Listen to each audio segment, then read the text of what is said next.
Our live coverage of the 2024 Holiday Bowl begins today as Washington State is set to take on Syracuse tomorrow night in San Diego. Sports director Jack Wallace and sports reporter Sydney Berger are live at the Holiday Bowl Fan Fest in San Diego right now. So, guys, how's the energy out there from Coug fans?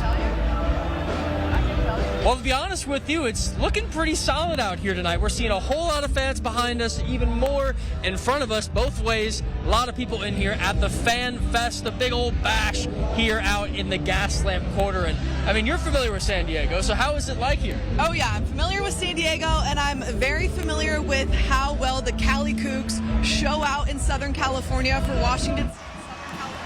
And yet again, we're seeing a lot of crimson and gray out there, and those Cougs are definitely going to need it. They have a mass exodus after they've had 30-plus players enter the transfer portal, and the biggest change that they're going to see is no starting quarterback John Mateer under center. That man is going to be the backup quarterback. Now the starting quarterback, Zevi Eckhouse, who's going to get his first start in Washington State career, and that's lots of players in the transfer portal, lots of question marks for the offensive side, and it's pretty opposite for the Syracuse side, Jack.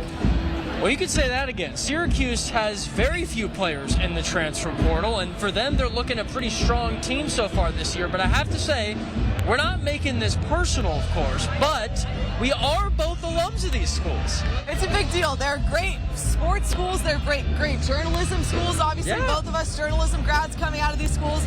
If it's not clear, Washington State alum. We got the new Syracuse alum over here. We're trying to tell him who to root for, but so far we feel like the great energy over here. I feel like it's going to be a great game, and there's a ton of fans here. We're going to show you more at 6 and 6:30. Yep, and we'll see how Kyle McCord and this high-octane Syracuse offense fares. I'll bring you more of that coming up early in the 6th. Sydney will bring you a lot more coming up later in the 6th, so don't worry, plenty more ahead. Very excited how all that's going to go down. So I'm Jack Wallace. This is Sydney Berger. Thank you for tuning in. Excited for more here in San Diego.